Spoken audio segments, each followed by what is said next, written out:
Hello, everyone, and welcome back to A Theater Near You. My name is Chris Randazzo, and I'm joined this evening, as always, by the inexplicably explosive corpse, Paul Giroux. It's a jungle out there. I'm sorry. And numerous racial slurs, Sean Doyle. Look at my stomach! I am the king!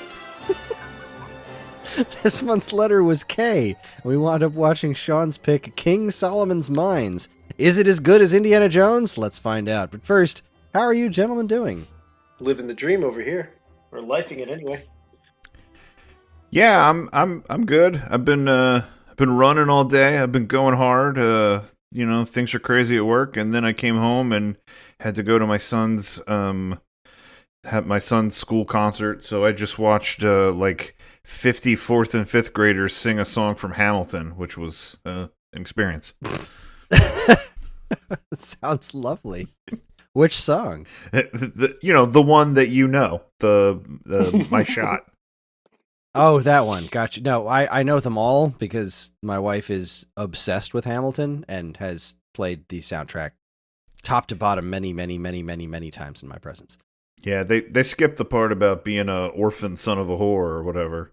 But they did a lot of the inspirational I'm not giving away my shot stuff. So it's a good time. All right. Well, that's good. That's good.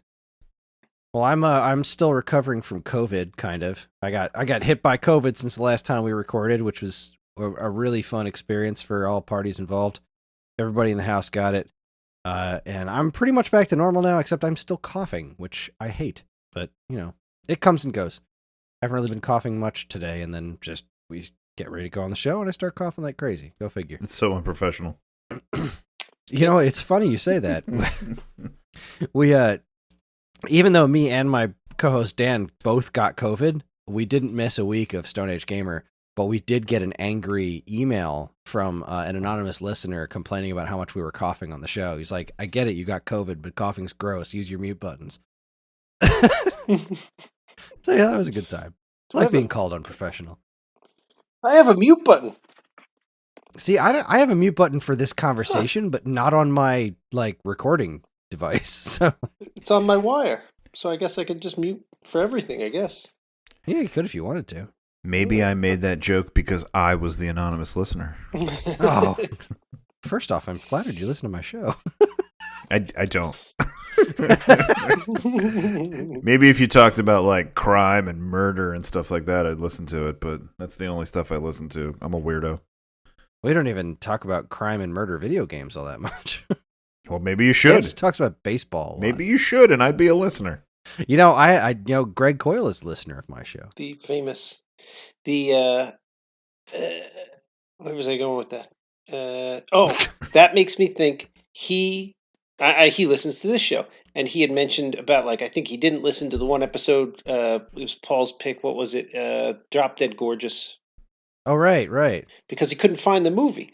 So it occurred to me, and I'm going to say it now, as a service to our fans, our teams and hordes of fans, starting next episode, we should all be prepared to tell everyone where they can watch our movie.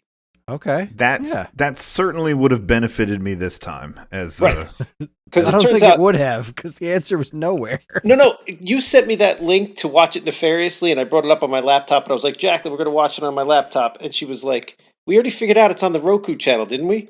And I was like, is it? And I looked, yeah, it's on the Roku channel. It was free on Roku channel, so if you have a Roku TV or a Roku, one of those little sticks, it was free to watch. It's like, we don't have to watch on my laptop. Well, I don't have that thing, and I have Apple TV, and what I had going on was actively trying very hard to thwart me from watching this movie. We'll get to that in a bit. Here's my update for, I don't know, how we all doing, right? This is my little bit that I'll throw in there. We took my mom to Broadway for a Christmas present. We got her little Prince tickets because that's her favorite childhood storybook thing, and it got delayed or whatever because of COVID. We finally went and saw it, and I'll say it was great. That's what I'll say.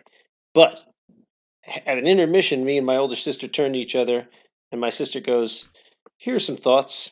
Number one, I don't like interpretive dance. The whole thing was just interpretive dance. That's the whole It was the only words were like there was a narrator who for some reason kept walking onto the stage and narrating from the stage, which seemed extra unnecessary, with a super French voice. But everything else, nobody else said any words. There was no sets. It was just interpretive dance. So she goes, number one, I don't like interpretive dance. And my response to that was the last scene, there was like this guy, and he was like flailing around on the floor, and there was this big bottle of wine descending from the ceiling. And he was like, the narrator is saying his lines. He's like, woe is me. I am so depressed. I have to drink. I am so depressed. Something like that. And as he's saying this, some random guy who's not a part of the play, like up to that point, or really ever, just walks into the back, like the back of the stage, and he's wheeling out this giant gold ring, right? Which later on he like did a dance with or whatever, but he still wasn't a character. But I'm watching this and I'm like, I hear this French voice and there's just this guy flailing, I need a drink, I am so depressed. And this guy walks in, not looking at the audience, just kind of like, obtusely walking across with this giant gold ring. And I was like, this is the Frenchest thing I've ever seen, possibly that there could ever be. I was like, that's it. They Frenched it out. It's done. So yeah, achieved maximum Frenchness. But for what they were doing, like again, I started this by saying it was great. Like if you had any desire to go see this to begin with, they did a great job at what they were trying to do. Interpretive dance isn't for me either, really. When you say The Little Prince, is that what you said? The kid story where it's like he's on a planet and he's got a rose, right? And yep. And then he goes to other different planets or something, or yep. Is that what it is? Yeah. Yeah. So after I got out of college, the year after I got out of college, I interned at a theater in Providence, Rhode Island, and then between there and moving to Philly, I did summer stock in Maine for a year, and like we all had to be in the kids show, and that was an adaptation of The Little Prince was what we did. I was the snake. It was probably my least favorite thing I ever did. Thought you were going to tell me you were the guy going, woe is me, I've drank too much, I am depressed. I said that regularly after the performances. But even Paul knows you never go full Frenchman. I'm sure there's going to be something else to pick for the letter T, but I haven't seen Tropic Thunder in a long time. Oh, I'm not sure how much that holds up. I'm not either. Might be fascinating. What do you mean, you people? What do you mean, you people? Actually, one of my favorite parts of that movie that I still quote regularly is when I forget the comedian's name. It's like Jay Brickell or something like that. And when they're walking through the jungle, and he's talking about, is he talking about like Lord of the Rings or something? He's talking about some thing like from shot to shot they edit it, and he's been talking about it seems like he's been talking about it for like an hour, and then like Robert Downey Jr. turns to him and goes, "Have you been talking to me this whole time?"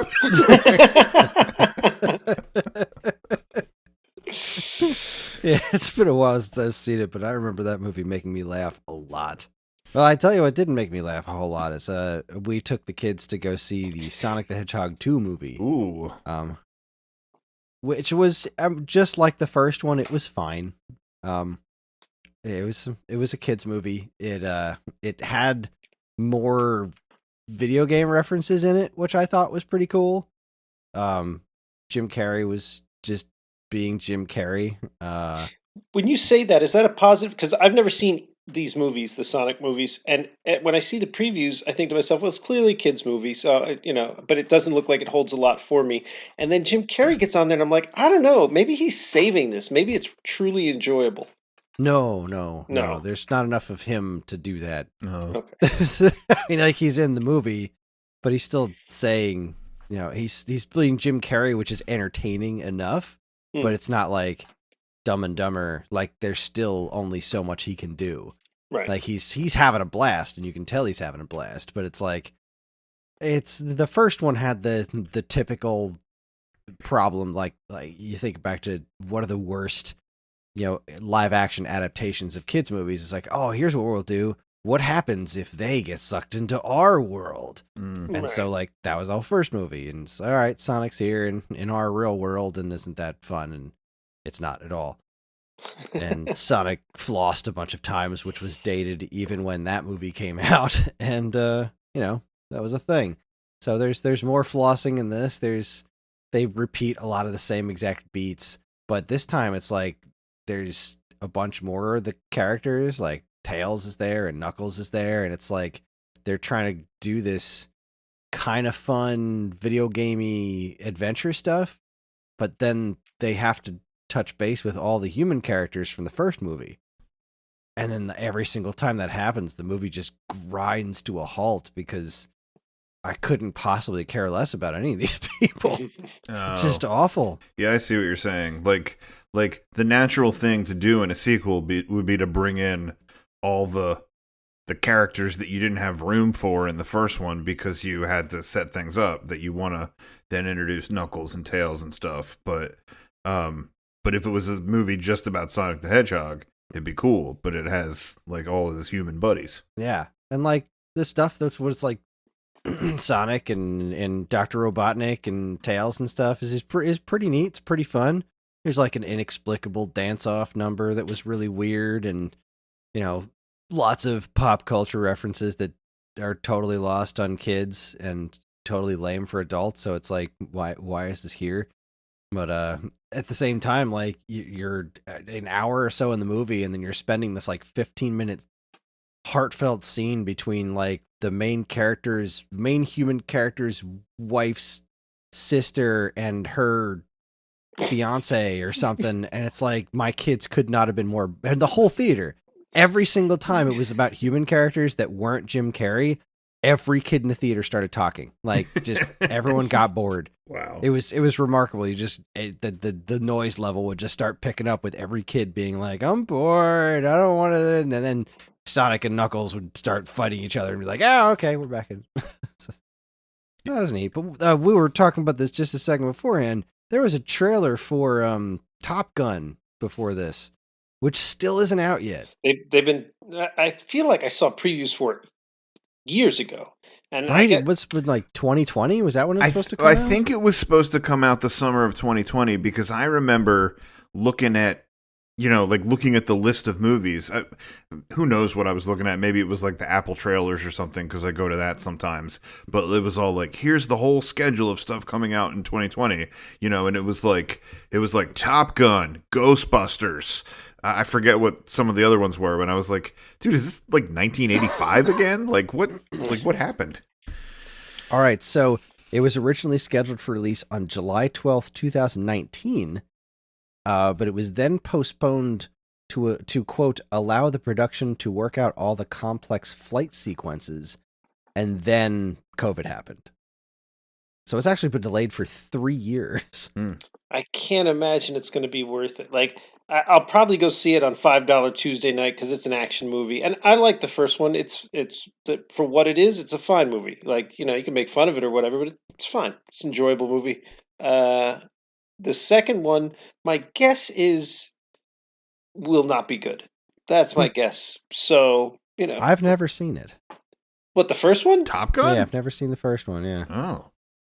I mean, I guess we know what we're doing for tea. Like, is that more important than watching Tropic Thunder again? I don't know. It's not a bad movie. It's not Jaws. I'm not sitting here telling you it's the greatest movie ever made. No. But it's fine. It's always been my impression that the movie was about volleyball, but yeah.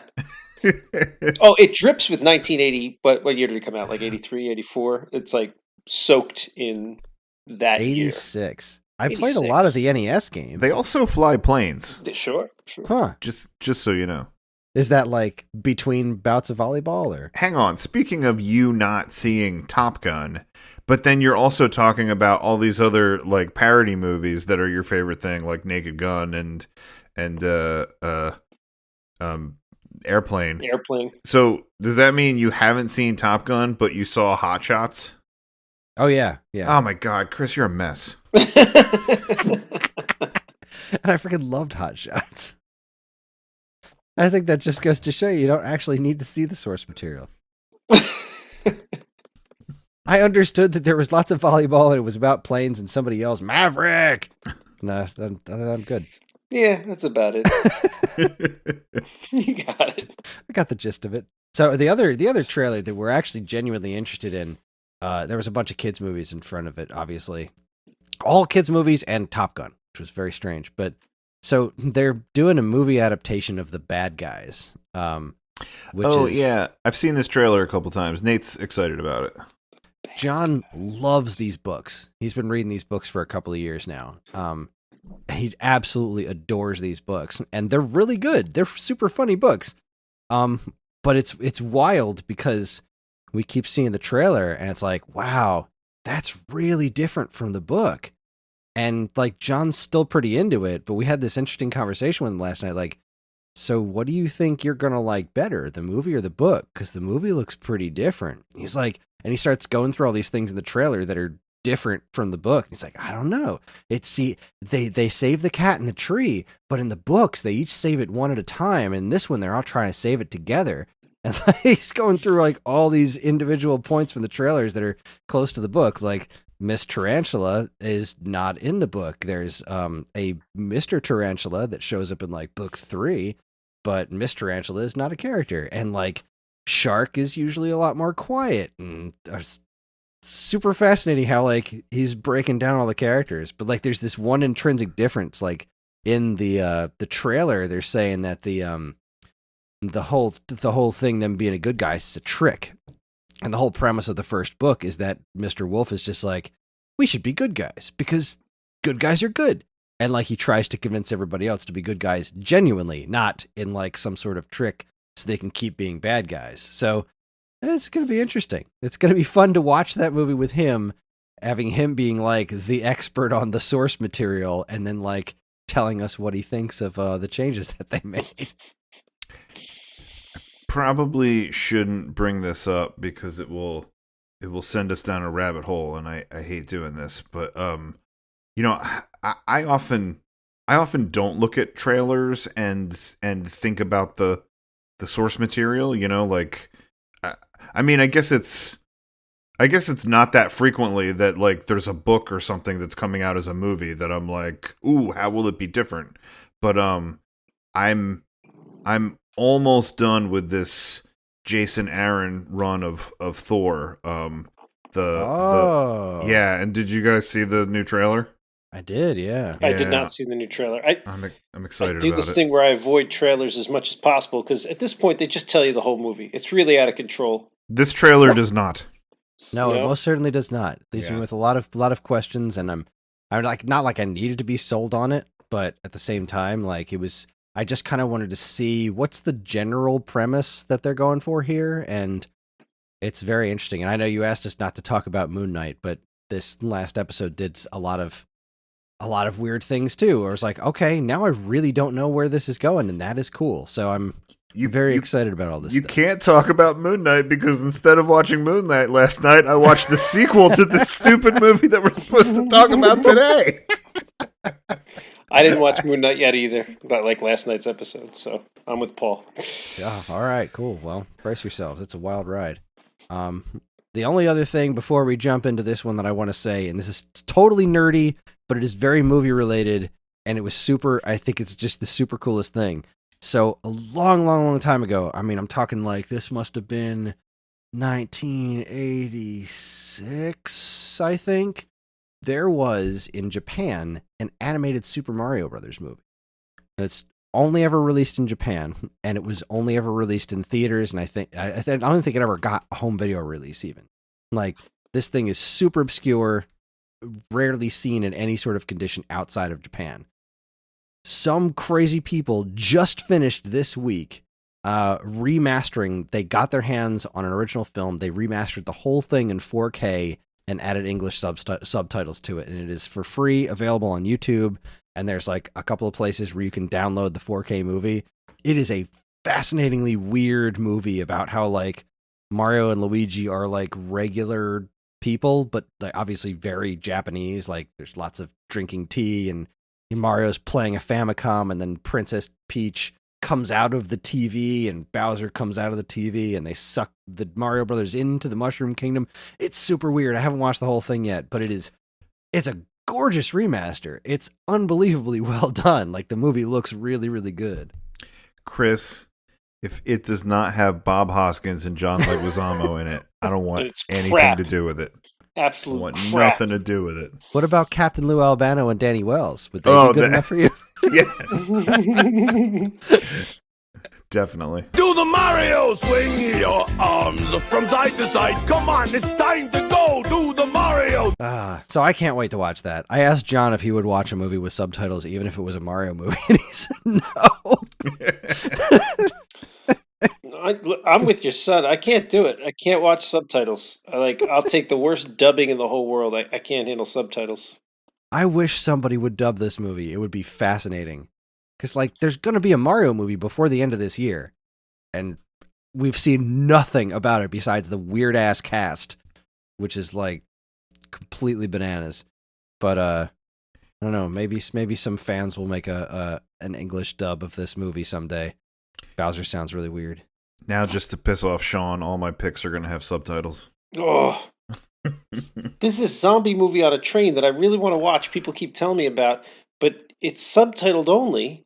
And I'm like, I certainly can't watch a zombie movie subtitled because I read a little slow. So by the time I look down, read the sentence, I'm going to miss like the there's an action-y, there's stuff happening. Like, I'm going to miss it. I can't do it. Usually when the stuff's happening, you don't need the words. Like, if the subtitle is just going to be like, and grunching noises and stuff. Sean, in all seriousness, like, I'm actually not joking this time. Like, I watched that movie a couple weeks ago, and I was thinking of picking that when we get to that letter. Like, it was a really good movie. I know the exact movie you're talking about. It's like Train to Bhutan or something? Yeah, Train to Busan. Busan, right, yeah. It's another T movie, huh? Yeah. T's going to be hotly contested. Yeah, Omi told me to watch it, but all right, go ahead. What do we got? There's another one that I want to watch, another subtitled movie that I want to watch that was called The Good, the Bad, and the Weird. But I couldn't find it on any of the streaming stuff. And then I sort of kept looking for stuff, and I saw that Train to Busan, and I watched that, and it was awesome. But yeah, I don't know. Both of those were ones I wanted to check out. All right, let's get to our feature presentation here. I like that. I should use that again. Not the clearing my throat, the feature presentation thing. All right, King Solomon's Mines was released on November 22nd, 1985, and was distributed by the Cannon Group. It was directed by J. Lee Thompson, whose other credits include both Conquest of and Battle for the Planet of the Apes, The Guns of Navarone, and Cape Fear. The movie stars Richard Chamberlain, Sharon Stone, Herbert Lom, and John Rhys Davies. It tells the story of Alan Quartermain and his quest to find treasure, reunite Sharon Stone with her lost father, and totally rip off Raiders of the Lost Ark as often as humanly possible. I watched this via nefarious means because we couldn't find it any other way. I watched it with Karen, and we both had ice cream sundaes. I watched it on the Roku channel because we've already gone over that. Jacqueline figured that out for me. And then we had, I don't know what she had. I had a bunch of reheated ham that was left over from Easter dinner. And jelly beans. That's right. Reheated ham and jelly beans. Did you eat the jelly beans too? They're next to the ham. They probably got warm. Look, I usually try to pair things up with the movie. I made no attempt because we had the fridge was full of Easter leftovers. I was like, I got to eat some of this Easter leftovers. This is what has to get eaten. Well, the movie was pretty hammy, so yeah, all right, there you go. Sean, you think you don't have anything there, but you do. I think leftover ham and jelly beans is the perfect analogy for this movie. You're so totally right. Yeah. I gotta warn you guys, I'm gonna be a little bit of a mess with this tonight because I've watched so many versions of Alan Quartermain movies this week that I can't remember what happened in each one.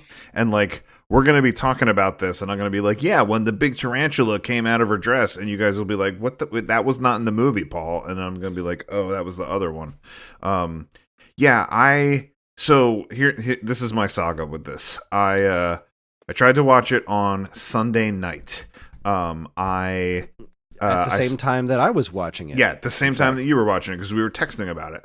I go looking for it. When with the Apple TV, you can rent things, although I couldn't find it to rent. But usually if an app has it, it will suggest that first. And sometimes it's an app that you have, and sometimes it's like, hey, download this thing, right? So it's like, hey, you could watch it if you download, and I don't even remember what this app was. It was some obscure thing. It was like Quintess, I don't know, something with a Q. Quibbity Quab, something like that, right? So good old Quibbity Quab. Yeah, so I'm like, all right, cool, get the Quibbity Quab app, right? So I download that, right? Quibi, that's it, Quibi. It wasn't Quibi, though, because I've heard of that. This was something else with a Q. There's another... What? Yeah, this was like some off-brand Q thing. So anyway,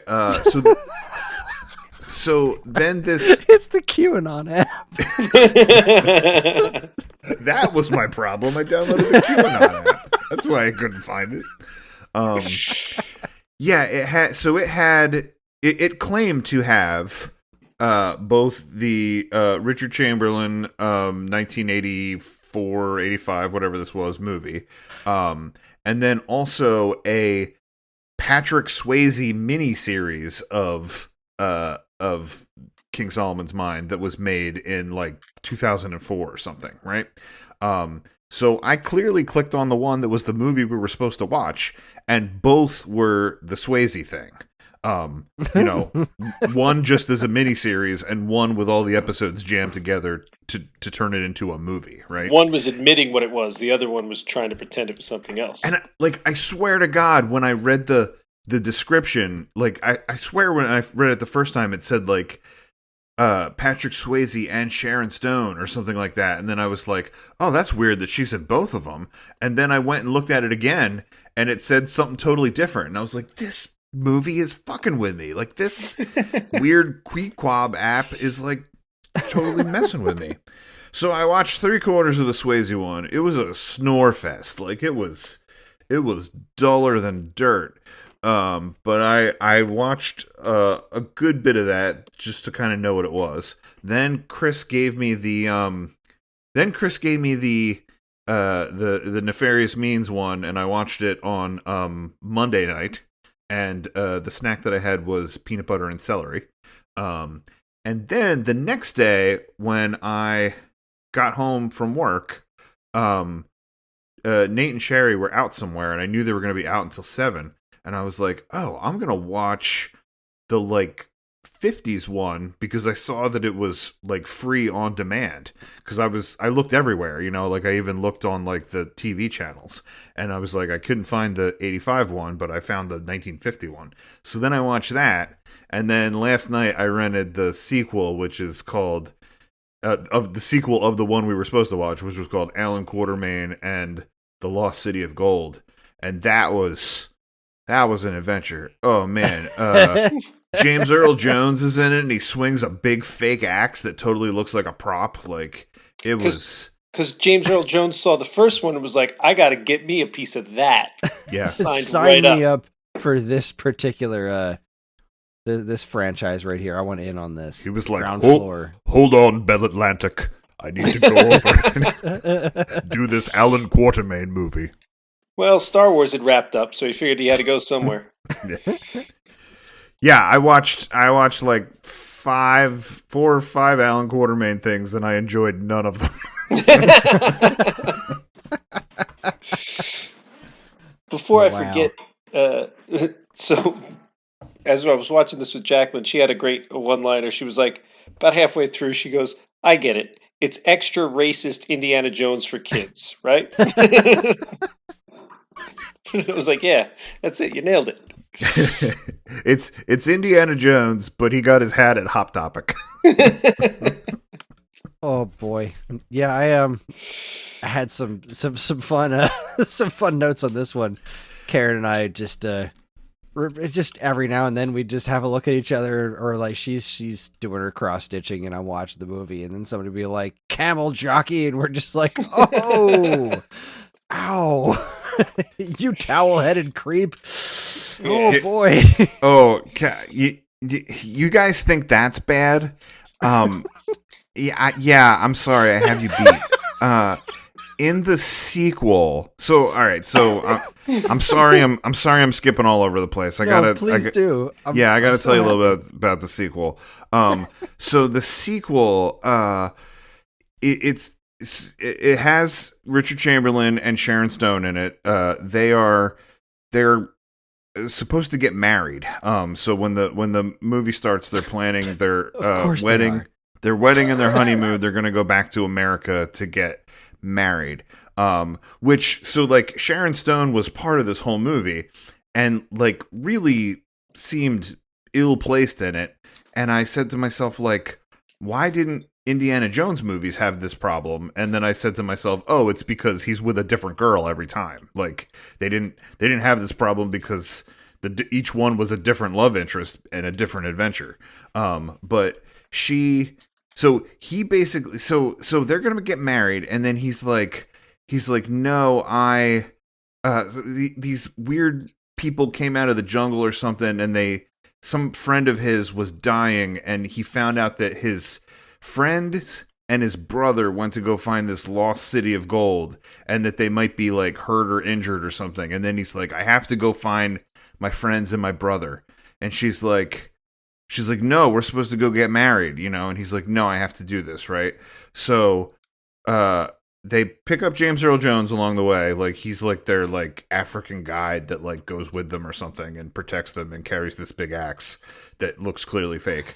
And then this Indian guy has to go along with them because he's the one that knows about the legend of the lost city. Like that's the one thing the dying guy says is this Indian guy's name, and he's like, find him.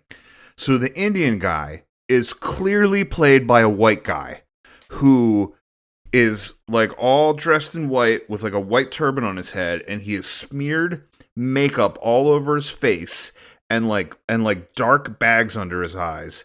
And then he talks in that like stereotypical like Indian way where he's like, oh, and it's like Fisher Stevens in Short Circuit. Yeah, but like worse. And the other thing that was so awful about it was that everyone was so mean to him. Like he was kind of this like sleazy underhanded character. So they keep saying mean things about him and trying to sabotage him. So like it's a little bit the way that everybody talks about like C-3PO in Star Wars, but like 3PO is like a robot, so like you're not gonna hurt his feelings. Like this was like a dude, and like everybody to his face is like he's garbage. Like he's a garbage person. This movie was so bad, guys. And then like they get to the lost city and they find his brother, but like they find some of the corpses of like the friends along the way, and like Richard Chamberlain does nothing. Like he's not like he didn't go on his honeymoon to go on this journey to find his friends and his brother, and like they'll find a corpse of a friend and he'll be like, oh yeah, that's Bob. like it's not like a shame. Yeah, I like that guy. He owed me $5. Yeah, he's never like says a Hail Mary or like pours a 40 on the curb or anything like that. He's just like, oh yep, that was Bob. Like I was kind of like, is Richard Chamberlain like a good actor? Like, did he like take any acting classes before these movies? Like, what else has he done? I don't. He was in Towering Inferno. And Count of Monte Cristo in '75. He's famous, right? Richard Chamberlain. That name just pops. The only I looked real quick. The only thing I knew was Towering Inferno. Wow. He was in the straight-to-video Justice League Gods and Monsters. He was the High Father. Okay. He was in a couple episodes of Chuck. Oh, really? Yeah, who was he? He was Albert Desmet. I do love Chuck. Yeah, I love that show too.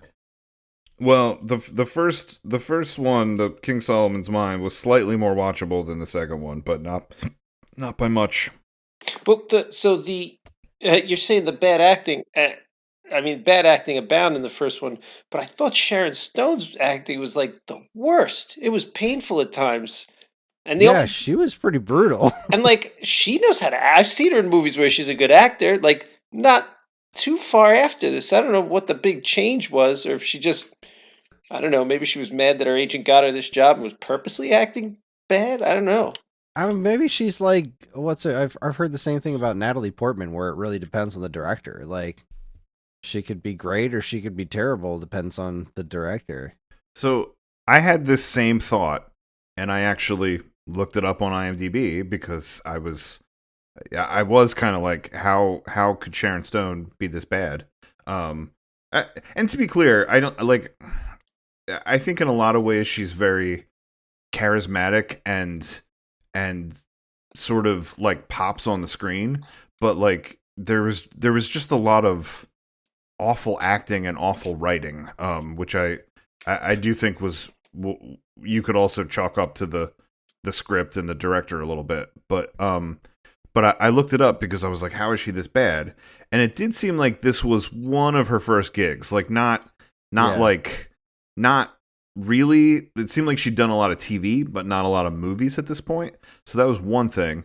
And the other thing that comes up, the first thing on the trivia, is it says that she was cast in this movie by accident. That they wanted to cast Kathleen Turner, who had just been in Romancing the Stone. Yeah, and they said, get me that Stone lady. And they cast Sharon Stone instead. Wow. Yeah, she's no Karen Allen, that's for sure.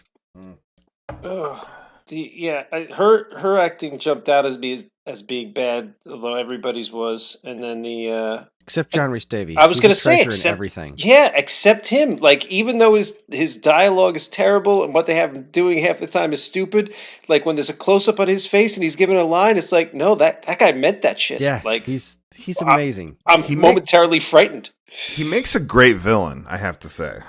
Yeah, and I don't think I've ever really seen him in a villainous role that I can remember. I mean, like, he's sort of a villain in Gargoyles, but that was just voice acting. But even that he knocked out of the damn park. But then he's so lovable in Indiana Jones. Right? Sal's amazing. I can't believe he's in both of these movies. It's such different roles. Well, listen, I really want to unpack this thing about this movie and Indiana Jones because, I mean, obviously you'd be foolish if you thought that they, that one wasn't competing with the other and that they weren't two studios trying to compete for the same turf, right? Oh, without a doubt. I mean, this was clearly a response to the success of Raiders. Well, actually, this one comes out a year after Temple. And I think whoever watched Temple, somebody was watching that and they said, what was great about this movie? And they said, Willie Scott. Let's double down on that aspect. And I think we'll really have something. Well, I will say that I enjoyed Sharon Stone more than Kate Capshaw. Willie Scott is, in my opinion, one of the worst characters ever. I hate her so much. I'm not going to disagree with that you. Movie for me. I'm not going to disagree with you, but it's a real low bar you're setting. It's like, all right, fine. Sharon Stone was better.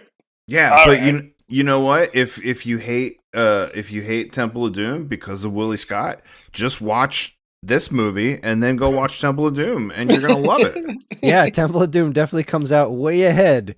I actually wrote down, this movie really makes Temple of Doom look downright culturally sensitive.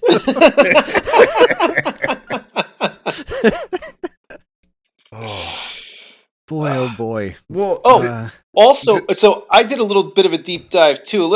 I didn't have the heart to sit and watch full length movies like Paul did. So I just watched a lot of little bits and then did like a little bit of research. So I saw I don't know if Paul, did you sit and watch? There was like a modern one, right? I'm getting off track here, but there was they tried to tell the same story, but set in today, like it might have been 2017 or whatever, but set in modern times, No.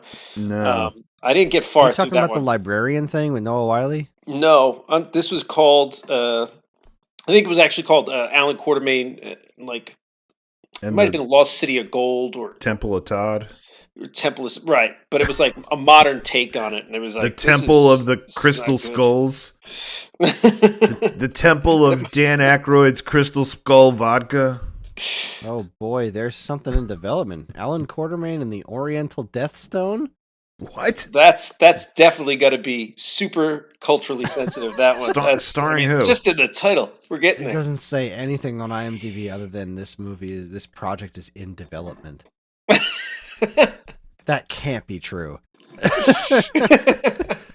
Oh, I was going to say, we were talking about how this bites on Indiana Jones.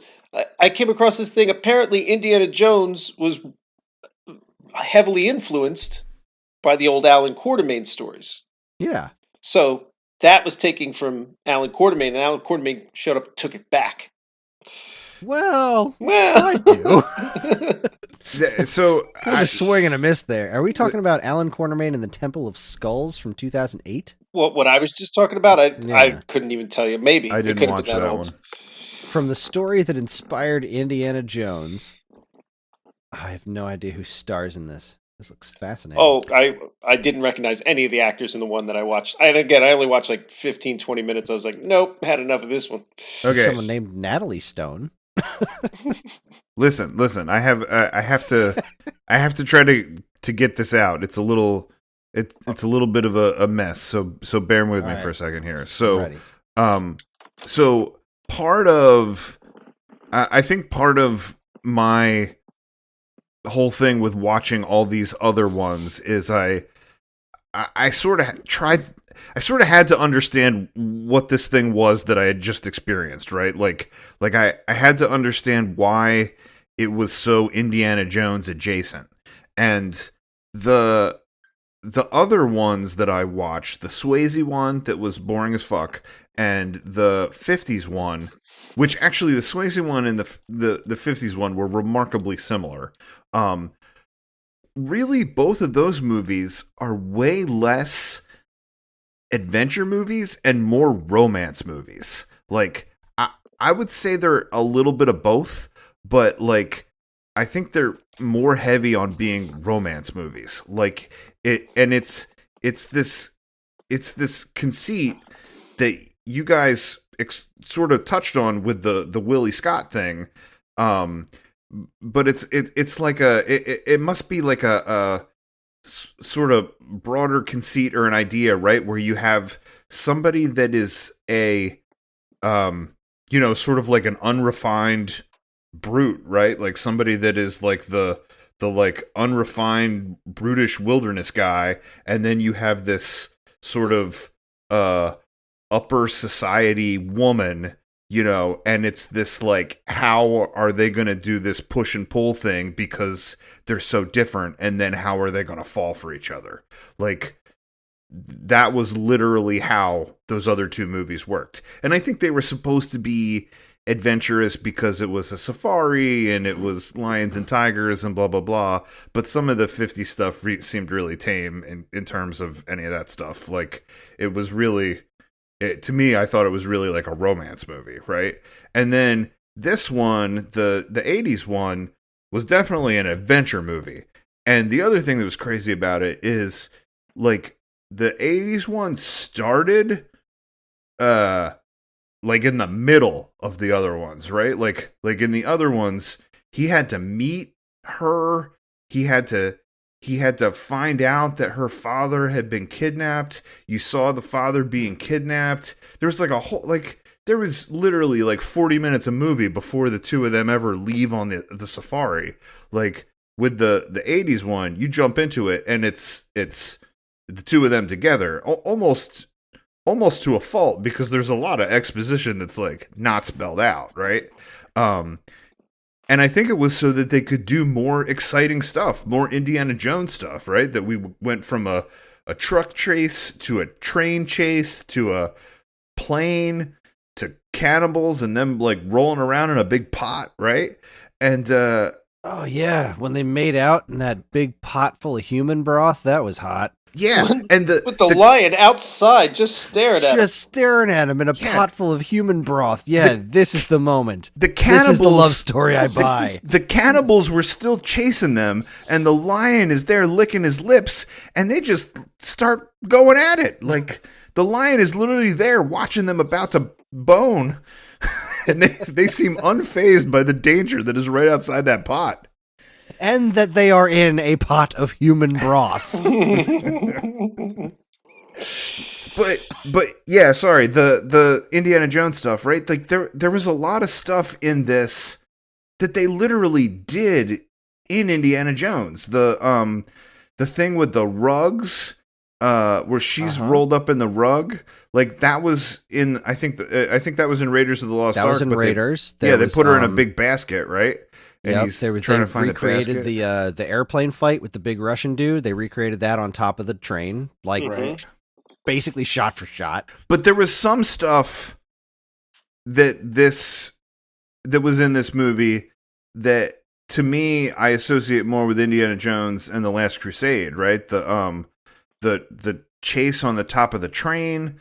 And then like there was the thing where he's wrestling with the guy under the train and he's sticking his head out and the big boulder's coming. Like that's kind of like Indiana Jones and the tank. Right out of Last Crusade. Right. I thought the same thing. But so God, Last Crusade's such a better movie. So now I'm saying to myself, are these things adventure concepts that were in serialized adventure shows or serialized adventure, like little movie clips at the beginning of the movie, that then the creators of this movie and George Lucas both were fans of, or Lucas and Spielberg, and put in Indiana Jones?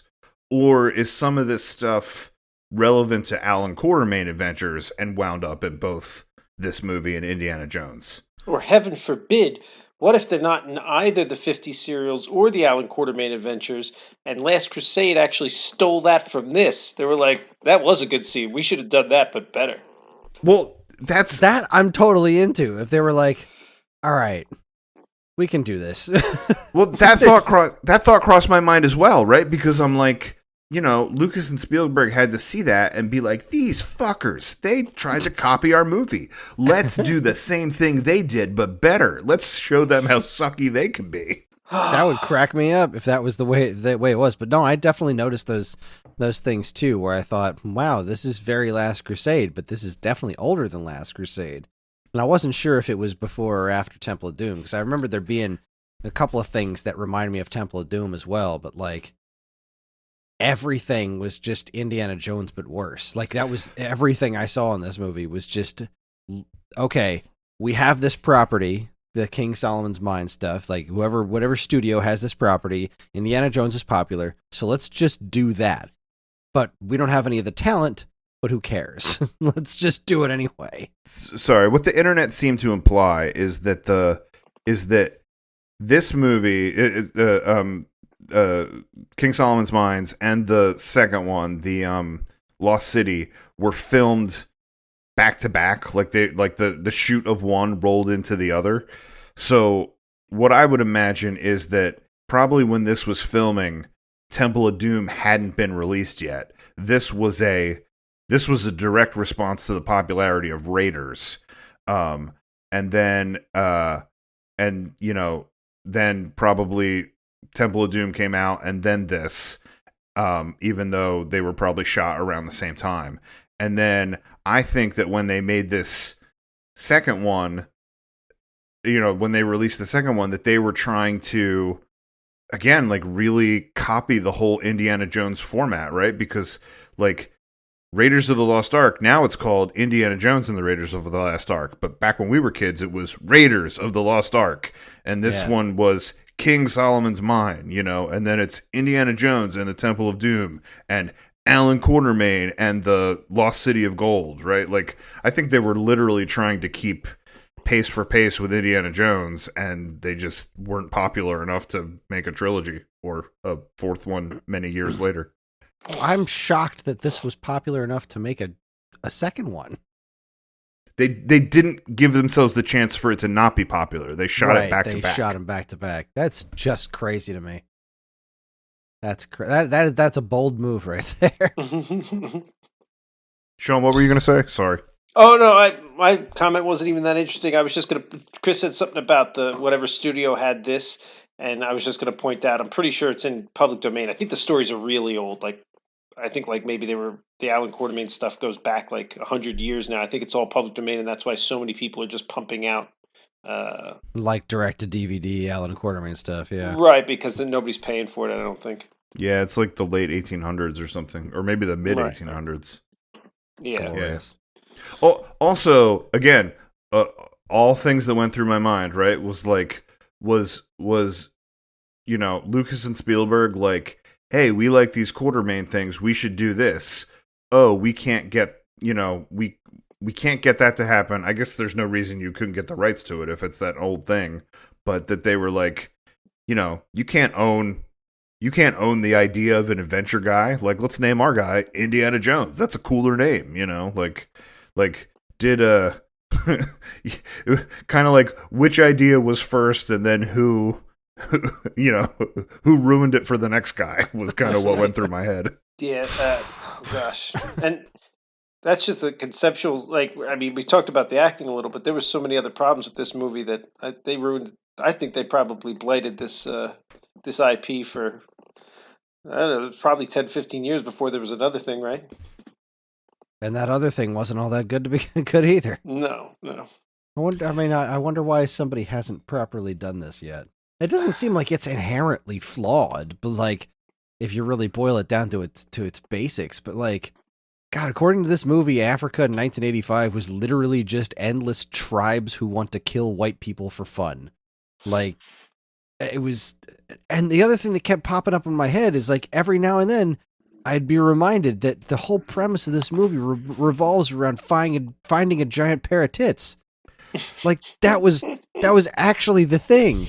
Oh, right, we're looking for these giant boobs. I forgot. But this wasn't set in 1985. This was set in like 1940 something. Even though the novels were in like the mid 1800s, right? Like they once again was it set in the 40s? Yeah, I mean, I think so. They're flying around on a biplane, Yeah.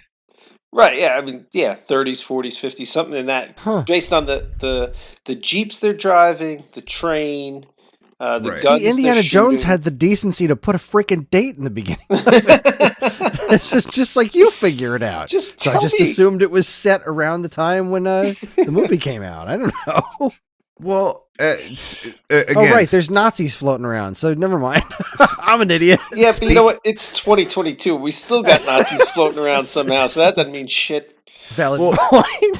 Speaking of the Nazis and the setting of this, why was John Rhys Davies, who was a Turkish guy, right? Who was an enemy of Alan Quartermain? ?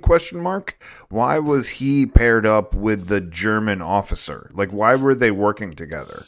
Unclear. Okay, good. If it was the 40s and this is like World War II era, this is my history falling apart here. Whose side was Turkey on? I don't even know. Maybe they were allies of the Germans. I really just don't know. Well, in the 50s movie, there was no Germans. There was like literally, it was just like they were the in the 50s one, it wasn't her father that was missing, it was her husband. Like in the 50s one, it's Alan Quartermain and the woman and her brother that go on the safari, and the African guide, Mbutu or whatever his name is, Mbubo is his name. Oh my god! I thought for half the movie the dude's name was Abobo because of Double Dragon. And I was like, is it really a character named Abobo? But it's called like Umboto or something like that. Umboto, that's it. Umboto. So I was so bummed. But yeah, in the 50s one, and what the hell was that guy's deal? What, running in front of the car because he was afraid of getting on things without horses? I don't know. Like, it was. Didn't he turn into like some other main character by the end of the movie? Oh, like, he just so happens to be a king, which just came out of nowhere. That was it. No, like, no, like lead up. some clues, a little hint, a little foreshadowing, nothing. Just how are we going to get out of this one? Oh, it turns out he's the king of this tribe. And he can prove it because he's got a symbol on his stomach. The whole end of the movie was a mess. The him being like that whole tribe at the end and the mines. Crazy old lady. Oh God. Yeah, like it was a mess going between that tribe and the mines. Like I couldn't keep track of what was happening. And everyone kept exploding. Yeah. Like every time somebody would fall down a hole or something, then it would just explode. Like everyone's walking around. I mean, true, everyone was walking around with a lot of dynamite in this movie. Everyone's just packing pockets of dynamite. Everybody's got it. Well, makes me want to live back in the 40s. Is that how it went? Like, just everybody had a couple sticks of dynamite on them at all times? And I don't know a lot about dynamite, but I'm pretty sure that dynamite is like a volatile substance, like that you have to like handle it very carefully, and that remember Arts from Lost? Yeah. It like Mm-hmm. sweats nitroglycerin, and if you jostle it wrong or whatever, like you could explode. Like, yeah, he's literally got like, it seemed like he had at least 2 or 3 sticks in each pocket. Yeah, and it wasn't just him; it was like everybody. Everybody's got it. Just like, all right, throw some dynamite over there. Just chuck some dynamite around. And they always leave a piece behind wherever they were, like that car that gets hit by the train. They were like, well, we're going to ditch this car on the railroad tracks. Better leave some dynamite in there just to give the special effect guys something to do. Well, speaking of special effects, and then there was a freaking hang on, dragon? Stop. I have to say something about the dynamite, because at one point, he lit some dynamite, pretended to throw it at the car so that the people would jump out of it, then threw it at the car, then jumped in the car and drove away with the dynamite. And then he picked up all his friends, and they're like, what about that dynamite? And then he's like, oh, that's nothing. And then he tosses it out the back, and then it explodes. He was unfazed by this dynamite. So we were talking about special effects now. Holy hell. At one point, not that they didn't do it in the beginning a couple times, but at some point in the movie, they were just like, F it, we're going to green screen this. And they started green screening every shot for no apparent reason. Like, literally, the shot that got me the most was there was a shot of him from like the shoulders up, upside down, being lowered into the alligator pit, right? Mm-hmm. You couldn't see the alligator pit. You could see the tribes people behind him, and you could see his shoulders and his head like upside down on your screen going down a little bit. And it was clearly green screened. But the shot before it were those same people in the same clothes, not a green screen. Like they had these actors, they had extras, they had tribesmen. It was those tribesmen. So that means, and the shot right before that, they had him tied upside down, not green screened. So then for this close-up, they were like, instead of actually just moving our camera around and getting a close-up of him, we're going to film him separately from the tribes people, and we're going to green screen it together. Like, I get using green screen for special effects and stuff, but that wasn't a special effect, and it just seemed way reshoots. More. You think it was reshoots? I don't know what, but that whole last, maybe it was reshoots, maybe that's it, because I feel like the last 20 minutes of the movie, every other shot was green screened, and half of them for no apparent reason. They were probably like, wow, we forgot to get a lot of shots. Can we afford to get everybody back? No. Green screen. So, Sean, I had the same thought, and I hate to keep bringing up the awful sequel, but the awful sequel was twice as bad with both dynamite and green screens. God, you're making me want to watch this movie. At one point, when they're at the Lost City, he's in trouble with this other tribe, and the other tribe shows up, and they want him to they want to have a contest of breaking things with your head, right? So the one tribe guy breaks a thing with his head, and then he's like, Alan, you break a thing with your head. And he's like, no, I'm not going to do that. And then he like challenges the tribesman to like break this bench with his head. And the tribesman like kind of like hurts his head. And then he pretends like he's doing magic. And then he like secretly lights some dynamite under the bench and it's like, ooh, ooh, and then he like blows up the bench and everybody's impressed with him. So more dynamite tricks in the second one. And then also in the second one, same thing you were talking about with the alligators. They're they're all in canoes and they're going through this underground cave river thing, right? So they have footage of the underground cave river. Like they clearly put a camera in something and they sent it down this river, right? So like you're seeing all the rocks and stuff like that. Like it's like a log flume roller coaster type thing. But then when the people are there, they're completely green screened. Like it looked awful. It was so bad. That's amazing. It's just this again. I hadn't seen this since I was a kid, and it's like I don't know. As a kid, I remember really enjoying this movie, and which kind of makes sense. Look, for if you're an 8 or 9 year old boy, this might go into the must watch list because I mean, really, the plot is haphazard at best. But there's a lot of fun action sequences, I guess. And if you're not going to pick them apart, then there's probably something there, right? But it did not hold up well. It's pretty offensive, and it's just hard to watch. Yep. There was that sea monster at the end. That was a surprise. He didn't seem to be there the first time the guy felt like dissolved into the water, and then like another dude fell in the water, and there was a big freaking dragon in the water. Oh, I think it was supposed to be a hippo. No, I think it was supposed to be a monster. I think it was supposed to be a hippo. Please tell me that was supposed to be a hippo, because that's amazing. I think it was supposed to be a hippo. Hippos are actually, fun note, they kill more people every year than any other animal if you don't count mosquitoes transmitting diseases. Hippos are the deadliest animal by far. And yeah, I'm pretty sure that was a hippo. They were just trying to make it look scary. Well, you know what piqued my attention more than the hippo was the trick that they did to the bad guy that then resulted in the hippo, right? Because they're going through this King Solomon's mines and there's booby traps. So I think about Last Crusade and the booby traps in that, right? Like I think about when he's got to what is it? He's got to get across those rocks that have the letters on it, and he's got to spell Jehovah. He said the same thing when he got to that scene with the tiles. It's like, Jehovah begins with an I. Yeah.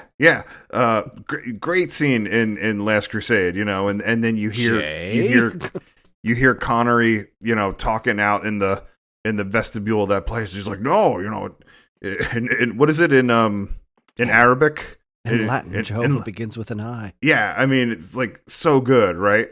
And like such a good puzzle for that movie. With this thing, they're literally stepping on rocks and they point out this one clearly marked rock with red paint. And they're like, don't step on that one. And then a dude went and stepped on that one anyway. Like, seriously, look around you. Even second-rate booby traps. It was so bad. Oh, and I'm trying to find the hippo.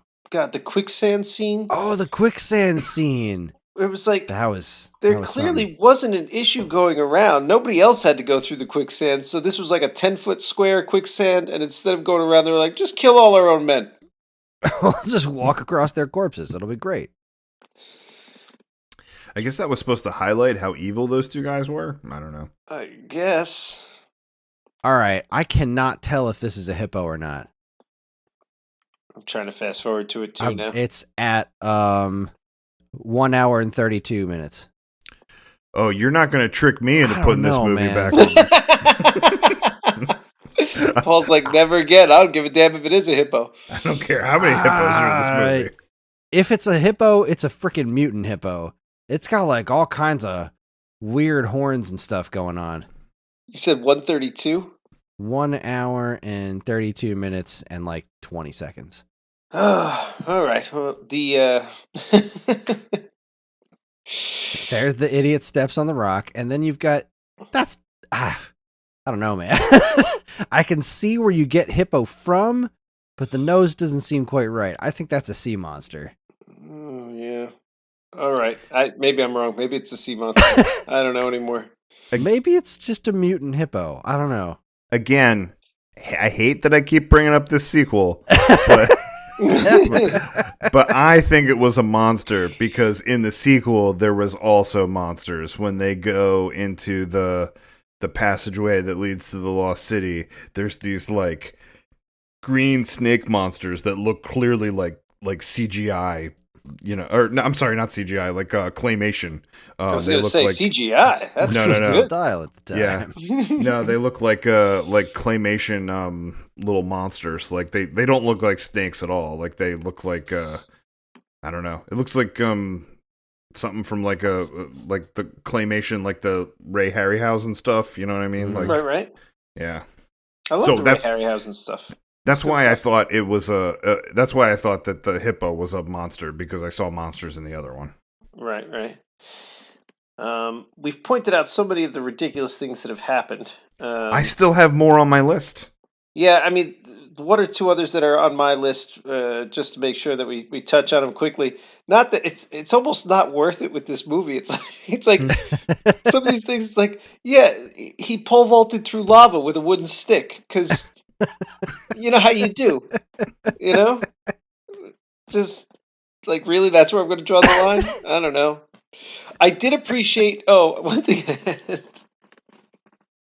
in the beginning, the Nazis, they have that car chase scene where they're shooting at them and nobody can hit anything with the guns. There's 5,000 rounds fired and nobody hits anything. One of the reasons nobody hits anything, if you watch the Nazi guy shooting his gun, it's almost like he's actively trying not to aim the gun. It's literally just like he's looking straight ahead, but he's just firing like on 45 and 90 degrees off from where he's aiming. And then at one point, like that sideways way they hold the guns now to look cool in the movies, he does the opposite way. He was trying to start a trend, but he was, instead of tilting the gun like in, he was tilting his hand out. It was the most ridiculous way to hold a gun that I've ever seen somebody on film do. He was just like, yeah, this is how I'm going to shoot. And then, of course, the John Rhys Davies had to be killed 17 times. You got to love that, though. He was like on fire, right? Like, wasn't he on fire fighting him? He was shot. He was collapsed by a bunch of rocks, or like there was a cave in or whatever. Then he was on fire. Then eventually he gets thrown into lava, which he, of course, explodes because anybody who gets thrown anywhere near fire explodes in this movie. Oh, when you're carrying that much dynamite in your pants. That's fair. That's fair. You're right. You would explode. What about the German guy that got shot in the nuts? Oh yeah, on the train. I wrote down, totally shot that dude's dick off. Yeah. Yeah, it was. I'm not sure what that guy was about to do before they shot him in the dick. But it really seemed like he was going to rape her father, right? It was. Yeah, it definitely seemed. It was getting gross. That was certainly an option. I think that was. It was turning into a rape scene, and she said something about like, "I find you disgusting." After he said something like, "You're very attractive." I don't remember what he said. And she goes, "I find you disgusting." And he's like, "I wasn't talking to you." And I'm like, the only other person there is her dad. Is he about to rape her dad? Is that what the insinuation was here? Yeah, I thought the same thing. I was like, I think that's what the movie was trying to tell you. I think that's what was about to happen there.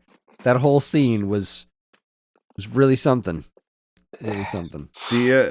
The other thing I wrote down was the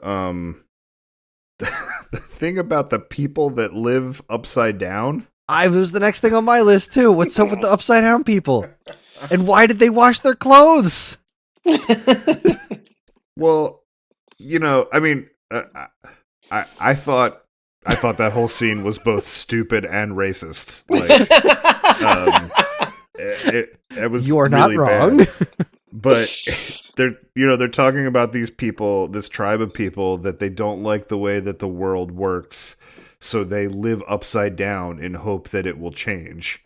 And then Alan Quartermain was just full of like bad wisecracks. Like that was his whole bit, was like almost like dad jokes, right? Like the whole movie he's making these. And again, it's worse in the sequel. Like he's almost more tolerable in this first one. But she goes, "Oh, how sad for them. They live upside down." And he goes, "Must be hell to keep change in your pockets." And my first thought was must be awful to take a dump. Wouldn't they just die? Don't you die if you stay upside down long enough? At a certain point, doesn't your brain just overflow with blood or something? I feel like gravity's really going to take its toll. I'm pretty sure that is a form of torture, just that you're turned upside down. I want to believe that scene comes from when I watched it, I was like, that's got to be there had to be a reference to this in the old books or something, and they were trying to bring the book to life, and it just doesn't pan out in the long run. I don't know. I don't know. That was my half-assed defense of whatever they did there. It wasn't a great plan. And I'm not sure that it progressed the plot at all either. I'm not sure why that happened. Just added texture to the African adventure. Yeah, everything about this movie, actually, everything about this movie was really an experience. And it's experience I'm glad I had.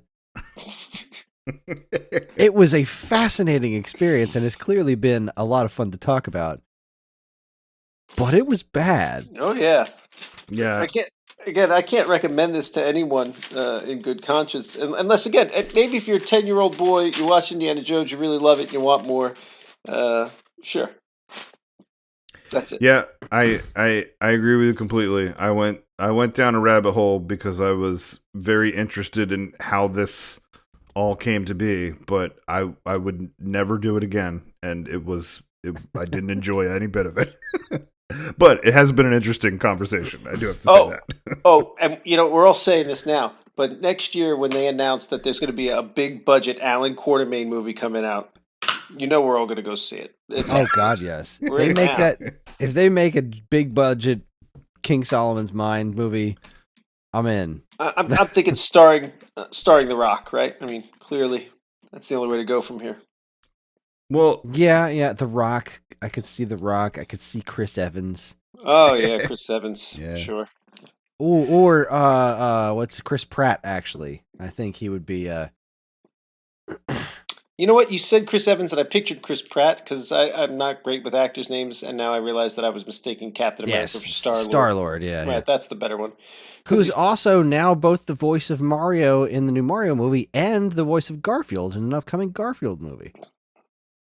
Bill Murray's already declared that a mistake. Why would anyone follow suit? Let's just put Chris Pratt and Chris Evans and Chris Pine and Chris Hemsworth O'Donnell. Yeah, and we'll just have them all. They could all be Alan Quartermain. Different versions of them. And we didn't even talk about Sean Connery. What about Sean Connery? He played Alan Quartermain in The League of Extraordinary Gentlemen. Oh, I didn't see that movie. Oh, yeah, I've never seen that either. I didn't realize that's who his character was. Yeah, wow. Alan Quartermain.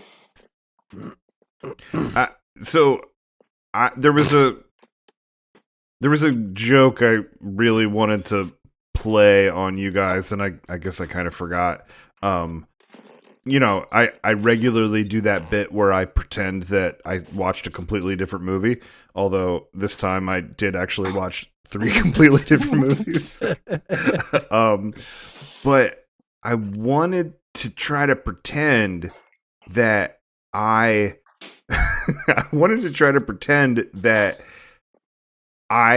had seen this movie long ago and that we all grew up with Alan Quartermain.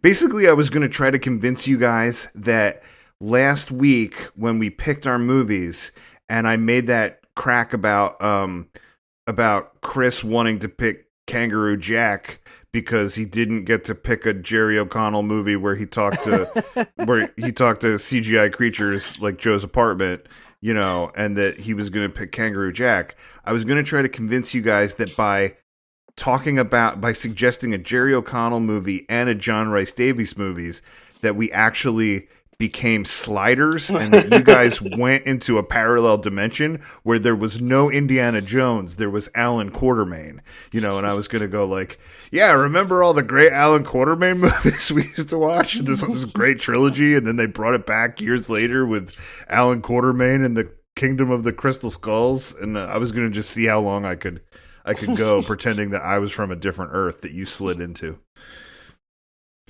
And I don't hate Crystal Skull, but boy, that movie seems a lot better after watching this one. I didn't hate Crystal Skull nearly as much as I think it got a harsher deal than it deserved.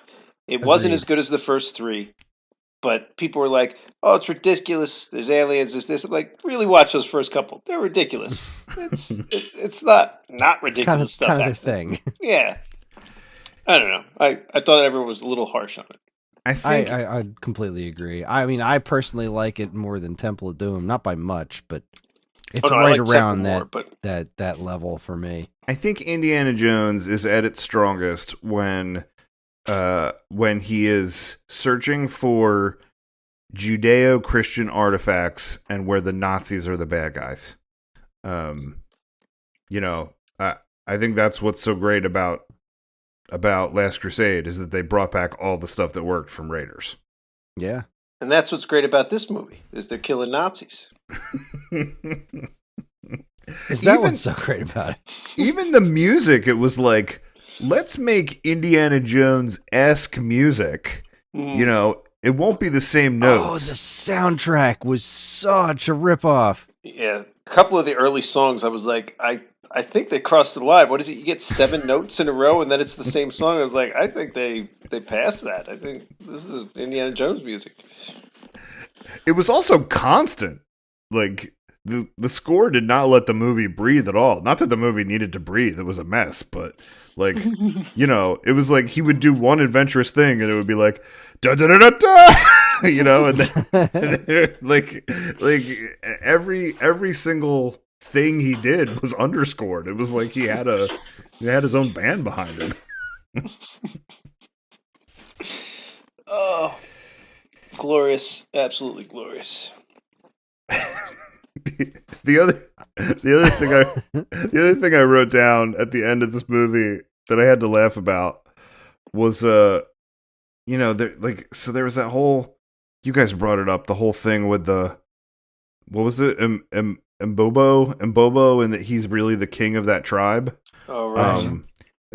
I think so. That was a thing that was in the other 2 movies, like, that I watched. Like, that is definitely a part of the story of King Solomon's mind. That, like, in each of the other ones I watched, Mbobo wasn't with them from the beginning. They picked him up along the way, and it was, like, curious that he wanted to go to these King Solomon mines, and so, like, it was set up a little better, right? That, like, he was actually the secret king of this tribe that tried to get rid of him or whatever. But he says, he says the thing about the diamonds. He's like you can't have the diamonds. The diamonds belong to the mountain. And then they leave, and they're like, surprise, I had a diamond. And she's like, I had a diamond too. And then she says, I didn't want you to go through all this work for nothing. And then he doesn't say anything, and they kiss. And it's like, well, like, that would have been the perfect opportunity to be like, I didn't go through it for nothing. Like, I did it for you, But he's just like, yeah, thanks for the diamond, babe. like Alan Quatermain was so not smooth. And I did not buy those 2 at all. Like, at all. Did not buy them in the least. As, like, when she said she loved him, Karen and I both looked like, why? When? What? No. I liked how he would drop in from somewhere and she would go, Quatermain.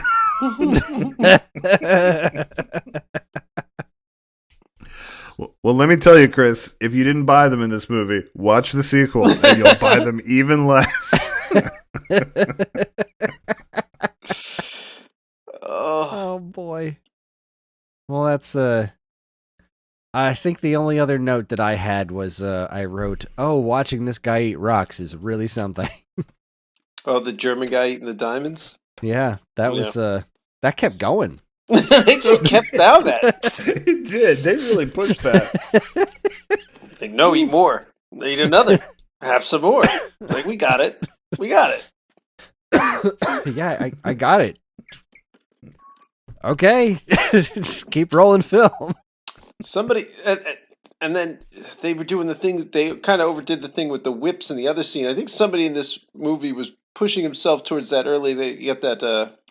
What do they call it? The torture porn movies that they make now, like the Saws and stuff. Somebody working on this wanted to go down that road. They were like, let's really draw out these torture scenes. Really, just keep going. Draw Box the middle a little because it was 1985, but draw out the torture scenes. Shoot a German guy in the dick. Right? Cover all your bases. How many whips did they break on that old guy? Like 4 or 5 whips they broke on him. Because then they started making a joke about it. You broke another whip. Why do you keep showing us these scenes where you're whipping this guy? So wasn't there a joke like right in the beginning where all this nasty stuff was happening and it was John Rhys Davies was like, my table! Like they busted his table and he was upset about that instead of all the death and carnage. Oh yeah, that was not John Rhys Davies. That was the. I mean, I don't know who that character was. He wasn't around long enough to care about, and he blew up. He was the first character to blow up. That's his claim to fame. He made that joke 3 times. There was that first scene where her father's assistant got killed by a booby trap. It was like a big spiky thing that came down from the ceiling and slammed him into the door. And the guy at that point, I really thought I was going to like this movie. Yeah, he goes, my door! You know, like, he doesn't even say anything about the guy. He's like, my door! And then, oddly enough, the door is unscathed in the next scene. And then, there was he Quartermain fell in and he landed on the table and he goes, my table! And then at another point, somebody breaks a statue and he's like, my statue! So, like, that guy's whole joke was that he didn't care about any of the people, just all the stuff in his weird little shop. Right. Yeah, they tried to push some of the jokes. It wasn't a funny movie. And I guess also that guy was a scam artist, that he had like wrapped up he had like mummified a cat and pretended it was a baby mummy, or that like he mummified that dude that died, and they found that guy in the sarcophagus. Like the guy was kind of it was weird. It's a weird road to go down, certainly. Weird character. Well, I'm tapped out. Yeah. It's been tapped out. It's done. Yeah, I've got nothing more I want to visit with this. Well, thanks, Sean. I'm not thanking you. Yeah, this is why it's probably best that my votes don't get. We should keep my picks to like 1 every 10. I think might keep our audience with us. No, this was a good pick for the podcast. It was a good conversation. I just never want to be subjected to this movie. I just never want to see it again. Take it away. Pick them away, toys. All right, we have it's time for us to vote on the next episode, right? It is. All right, so we're on the letter L. Who wants to go first? I'll go first because I don't think I have an amazing one. I don't know if you guys have seen it or not. It's not very old. I only saw it once. I think I really liked it, but every now and then with a comedy, like I don't know, you really got to revisit a comedy at least once. I remember enjoying it. Land of the Lost came out like 2010. I'm gonna guess. Is that the Rock one? No, it's got Will Ferrell and like Danny McBride. Oh right, yeah. If I like Will Ferrell. I'm a big Will Ferrell fan. I like almost everything he's in. He's done a couple things I didn't like, but in large part, he cracks me up. And I only saw this once. I think I really liked it. And I did do a quick search. I didn't test it out, but I did a quick search. It apparently is free on Tubi, Tubi. Which is different from Quibi. Different than Quibi. Kubo, but if you have a smart whatever TV I or a watched. Roku, Tubi's a free channel, and Got it. should be able to watch it there. It's also on Amazon, but when it says it's on Amazon, I never know if you have to pay for that. Cool. All right. Yeah, I'll go. Yeah, I went through a couple thoughts for L. I think I was looking at some newer stuff, and I ultimately decided against it. I think I was looking at some older stuff that might have been cringeworthy because it was like not really PC anymore. Like one of the thoughts I had was that Rodney Dangerfield movie called Ladybugs, and I was like, "Ooh, I'm pretty sure." Oh, wow! Yeah, like I'm pretty sure we're gonna cringe at that. I never saw that, but that was a kids movie. You think that's? Did you guys see it? Is it that cringe? It was about a boy dressing up as a girl to be on a girls soccer team. Yeah. Oh, I thought it was like a Bad News Bears thing where he was like coaching a girls soccer team. So I ultimately decided against that because I think that the episode would take a turn for bashing some of the things we probably would have problems with about the movie. So I picked a different thing that I know that I have not seen. I am certain I haven't seen it. And this might be cringeworthy because of the technology that's used.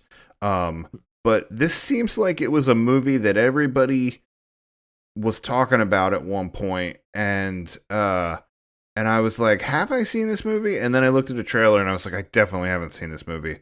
So my pick's going to be that movie called Lawnmower Man. Oh. I remember Lawnmower Man. An Alan Kiefer favorite. Also haven't seen that movie.